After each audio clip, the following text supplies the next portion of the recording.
પાઠ 24 ઘોડીની સ્વામી ભક્તિ જોરાવરસિંહ જાદવ સાહિત્ય પ્રકાર લોકકથા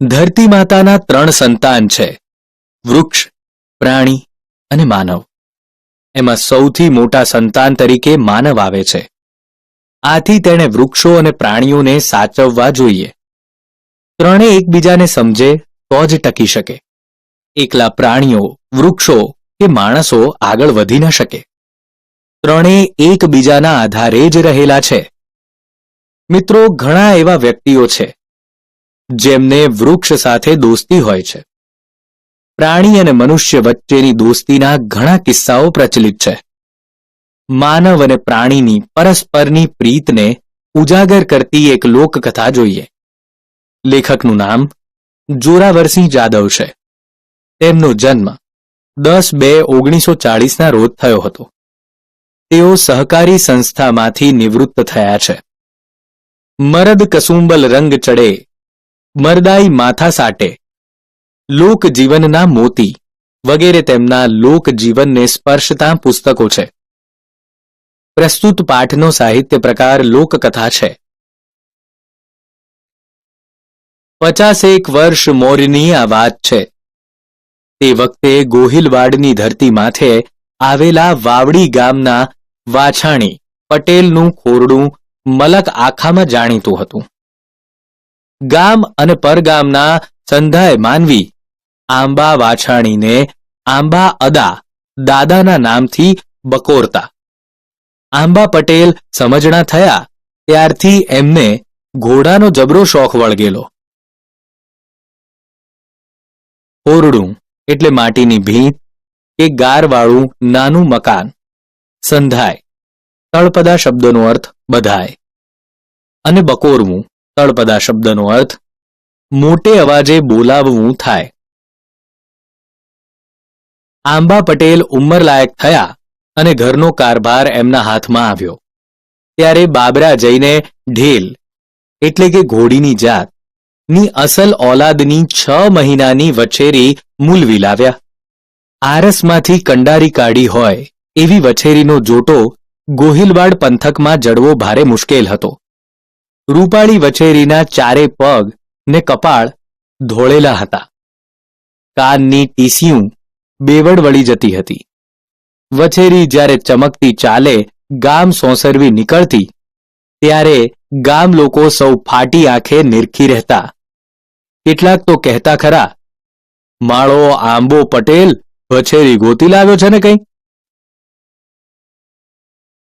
કારભાર એટલે વહીવટ વછેરી એટલે ઘોડીનું માદા બચ્ચું અને ફાટી આંખે જોવું રૂઢિપ્રયોગનો અર્થ આશ્ચર્યચકિત થઈ જવું થાય વછેરી જ્યારથી ઘેર આવી ત્યારથી આંબા પટેલે એનું જીવની જેમ જતન કરવા માંડ્યું વછેરીને દૂધ પાવા ભરવાડની ઝોકમાંથી 2 બકરીયું લાવીને ઘર આંગણે બાંધી દીધી ને સવાર સાંજ 2 બકરીયું દોહીને દૂધ પાવા માંડ્યું પંડના દીકરા ઘોડે વછેરીની માવજત થતી હોવાથી વછેરી દીએ ન વધે એટલી રાતે ને રાતે ન વધે એટલી દીએ ઝપાટા મોઢે વધે ચડી બીજું વર્ષ બેઠું ત્યાં તો વછેરીએ ચડવ થઈ જાય એટલું કાઠું કાઢ્યું બરાબર 3જા વર્ષે વછેરી ચડવ થઈ ગઈ આંબા પટેલ ખાતે ખાતે એને રેવાળ શીખવી અસલ ઓલાદની વછેરી તો માના કોઠામાંથી જ સંધુએ શીખીને અવતરતી હોય છે રેવાળ તો બસ એના બાપની જ માથે બેઠેલો અસવાર હાથમાં દૂધની ટબુડી લઈને મોટી રેવાળમાં 5 ગાઉની ભોં વહ્યો જાય તો દૂધનું ટીપું એ હેઠું ન પડવા દે ઝોક એટલે ઘેંટા બકરાનો વાડો ખાતે એટલે ખંતથી કે હોંશથી અને રેવાળ એટલે ઉછળે નહીં છતાં વેગવાળી એવી ઘોડાની ચાલ એક દિવસ આંબા પટેલના મામાએ માણસ મોકલીને સંધેવો કહેવરાવ્યો ભાણેજને માલુમ થાય કે જે કામ કરતા હોય ઈ પડતા મૂકીને મણાર એટલે કે ગામ આવીને રોટલા શીરાવજો. મામાનો સંદેવો સાંભળીને આંબા પટેલને સારા મોળા ઓહાણ એટલે કે વિચારો આવવા માંડ્યા. કોઈ દી નહીં ને મામાએ આજ આવા વાવડ કેમ કેવરાવ્યા હશે? નક્કી કઈ નવા જૂની થઈ હશે, નકર મામા કામ પડતું મૂકીને આવવાના સમાચાર મોકલે નહીં. આંબા પટેલે આવનાર માણસને ફેરવી ફેરવીને એકની એક વાત અનેક વાર પૂછી જોઈ, પણ આગંતુકે પેટ દીધું નહીં. ત્યારે આંબા પટેલે ઢાળિયામાંથી ઢેલને છોડીને ફળિયામાં આવી સાથ દીધો. ગણેશની બા, સાંભળો છો કે? મામાએ અબઘડી મણાર તેડાવ્યો છે, એટલે જાઉં છું. કાલનું વાળું ઘરે આવીને કરીશ. પણ કઈ કામ જોગ રાત વરત રોકાવાનું થાય તો ચંત્યા કરીને વાહે માણસ નો ધોડાવતા. સંદેવો તળપદા શબ્દનો અર્થ સંદેશો. વાવડ એટલે સમાચાર. આગંતુક એટલે અચાનક આવેલું અથવા નવું આવેલું. પેટ ન દેવું. રૂઢિપ્રયોગનો અર્થ છુપી વાત ન કહેવી થાય. ચૈત્યા તળપદા શબ્દનો અર્થ ચિંતા. અને વાહે તળપદા શબ્દનો અર્થ પાછળ થાય. આંબા પટેલના ઘરવાળા સડપ લઈને ઘોડીનું ચોકડું ઝાલી આડા ફરી વળ્યા ને બોલ્યા, અટાણે અહુર વેળાએ જવા નીકળ્યા છો, પણ મારું મન પાછું પડે છે. ભલા થઈને હવારે મોહુંજણામાં જાવ તો. એક રાતમાં શું ખાટું મોડું થઈ જવાનું છે? આડી શેત્રુંજી નદી પડી છે, સોમાહાનો દી છે, ને પાણી બાણી આવ્યું હશે, તો તમે હુરમત કર્યા વન્યા નહીં રહો ને અમને ઉપાધિનો પાર કરાવી મૂકશો. અરે ઈ શું બોલ્યા? પટલાણીની દીકરી થઈને મને મોડું ઓહાણ આલો છો? શેત્રુંજી જેવી 7 નદીઓ આડી કેમ નથી પડી? ઢેલ જેવી જાતવાન ઘોડી રાંગમાં રમતી હોય પછી ચંત્યાશાની? મામા જેવા લાખ રૂપિયાના માણસનો હંધેવો આવે ને હું ન જાઉં તો મારો ભરૂહો કોણ કરે? મલક કોક દીએ ટોણો મારે કે આંબા પટેલ બીકાળવા છે, એટલે રાત વરતના પરગામ જાતા નથી. સડપ સડફ જલ્દીથી. અટાણે તળપદા શબ્દનો અર્થ અત્યારે. હવારે નો અર્થ સવારે. સોમાહાનો નો અર્થ ચોમાસાનો. વન્યા નો અર્થ વગર અથવા વિના. રો એટલે રહો. અને ભરૂહો તળપદા શબ્દનો અર્થ ભરોસો થાય. ટોણો મારવો રૂઢિપ્રયોગનો અર્થ મહેણા મારવા થાય. એમ કહેતા આંબા પટેલે કેડ બાંધી કળશો ભરીને પાણી પીધું ને પછી ઢેલ માથે સવાર થયા. ફહડદક ડુફડક કરતી ઢેલ મણાર ગામને માર્ગે વીજળીના સળવાની જેમ વહેતી થઈ. તળાજા થાતીક ને 10 ગાઉનો પંથ કાપીને મધરાતનો ગરજ ભાંગતા મોર મામાની ડેલી આગળ આવીને અમચી ખૂંદવા માંડી. મેડી માથે મજરો દીવડો બળતો હતો. મામા બારીએ બેહીને ભાણેજના આવવાની વાટ જોતા હતા. ત્યાં આંબા પટેલે અવાજ દીધો, ઓ મામા, રામ રામ, આવી પોગ્યો છું. એ રામ રામ ભાણેજ, રામ રામ, આવી પોગ્યો કે? શું થાય મામા, મારા જીવની તો તમને ખબર જ છે ને કે મામાનો હંધેવો આવે એટલે ભર્યું ભાણું આગું હડસેલીને હાલી નીકળું ઈમાનો માણસ છું.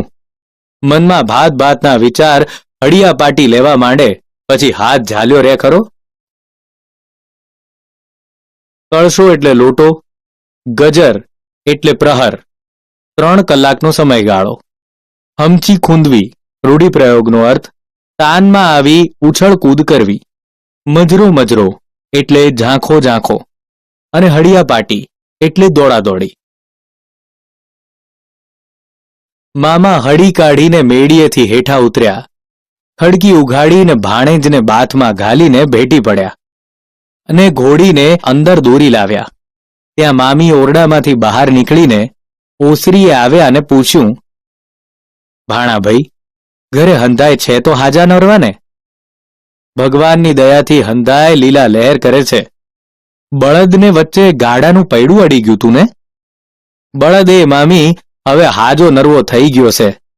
15 દી પગ નો માંડ્યો ને અનરવો રહ્યો, પણ ભાયા ભરવાડના ઓહડિયાએ ભારે કાહરી કરી. અટાણે તો ચારે પગે દોડતો થઈ ગયો છે. હડી કાઢવી રૂઢિપ્રયોગનો અર્થ દોટ મૂકવી. હાજા નરવા એટલે તંદુરસ્ત. 15 દી તળપદા શબ્દનો અર્થ 15 દિવસ. અનરવું તળપદા શબ્દનો અર્થ બીમાર. ઓહડિયા તળપદા શબ્દનો અર્થ ઔષધિયા. કાહરી કરવી રૂઢિપ્રયોગનો અર્થ ઇલાજ કરવો. અને દોડતો તળપદા શબ્દનો અર્થ દોડતો થાય. મામાએ ભાણેજના હાથમાંથી ઘોડી દોરી લીધી ને ઢાળિયામાં લઈ ગયા.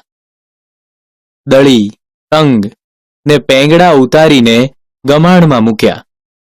ઘરમાં જઈને સૂંડલો ભરીને બાજરો લાવ્યા ને ઘોડીને જોગાણ મૂકીને ઓસરીએ આવ્યા.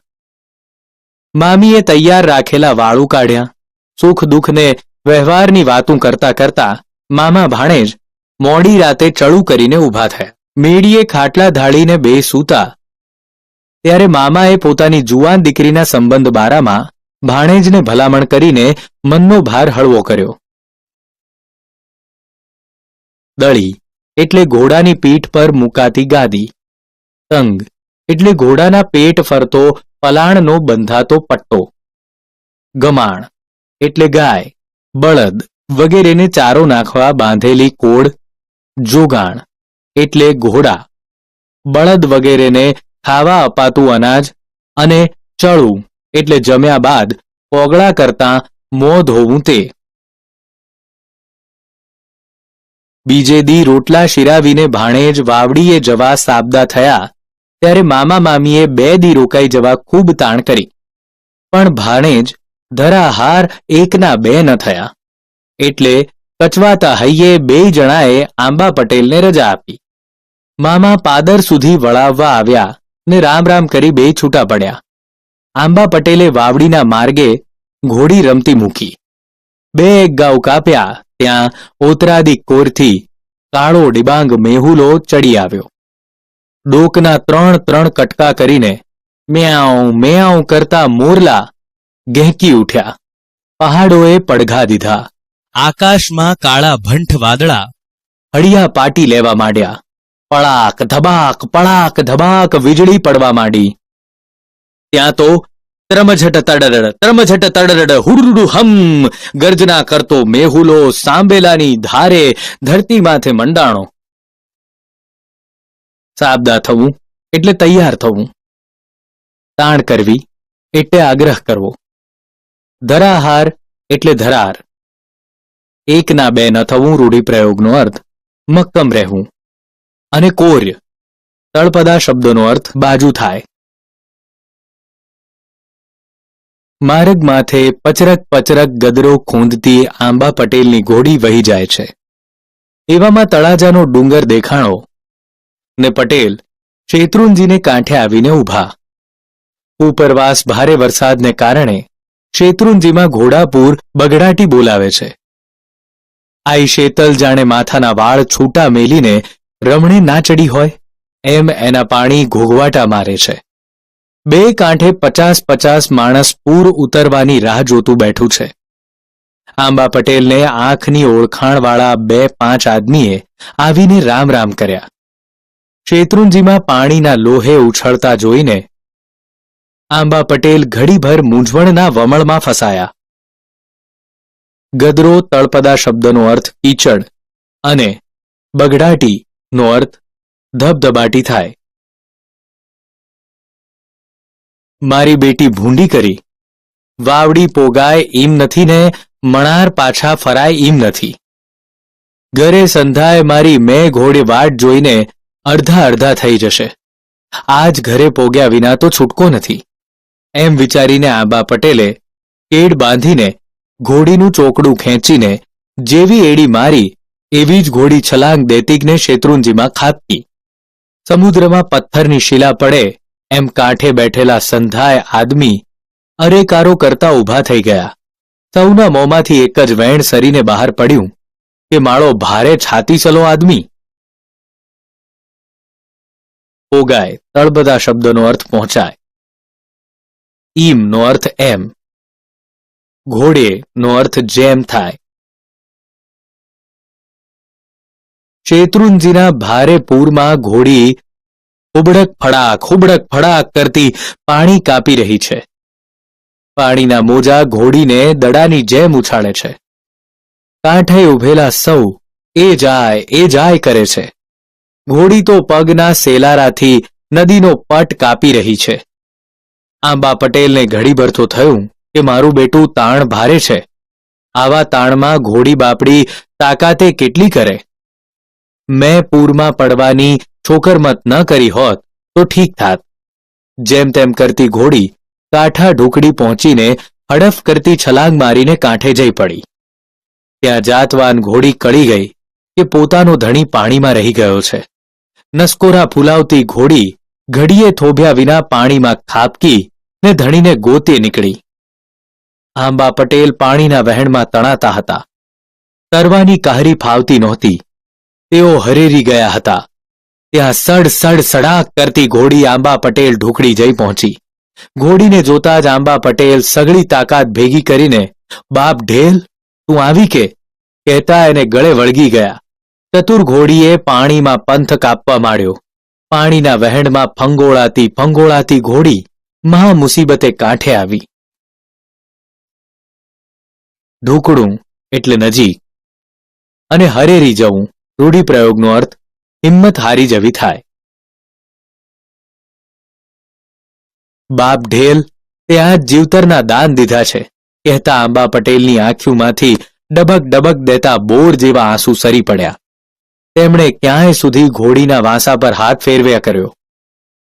આંબા પટેલ જ્યારે વાવડીના પાદરમાં પોગ્યા ત્યારે ઠાકર મંદિરની ઝાલર બજી રહી હતી. ઘોડી માથેથી ઉતરીને પટેલ ઠાકર મહારાજને બે હાથ જોડીને પગે લાગ્યા. કાળિયા ઠાકર, તારી દયાથી આજ ઘોડીએ મારો જીવ બચાવ્યો છે ને હું હેમ ખેમ ઘરે પોગ્યો છું. તારો ગણ કેમ કરીને ભૂલાય. ઠાકર મંદિરનો અર્થ કૃષ્ણ મંદિર. ઘેર આવીને આંબા પટેલે ઘરવાળાને સગળી વિતક કથા વર્ણવી ત્યારે પટલાણી બોલ્યા, આ ઘોડીએ તો મારો ચૂડલો અમર રાખ્યો છે. ખમ્મા બાપ ઢેલ, તારો ગણ જિંદગી લગી શે ભૂલાશે. એમ કહેતા પટલાણીએ રહોડામાંથી ઘીનો ઘાડવો લાવીને આંબા પટેલ કને મૂક્યો ને બોલ્યા, બાપડી ઢેલ પાણીમાં બહુ મઉ થઈ ગઈ હશે. ઈને ઘી પાવ ત્યાં લગણ હું કોઠીમાંથી ગોળની ભેલી કાઢી લાવું છું. ઘાડવો એટલે ઘી તેલ ભરવાનું સાંકડા મોંવાળું માટીનું વાસણ. કને તળપદા શબ્દનો અર્થ પાસે થાય. મઉ થઈ જવું રૂઢિપ્રયોગનો અર્થ પૂરી તાકાત અજમાવવી અને લગણ તળપદા શબ્દનો અર્થ સુધી થાય.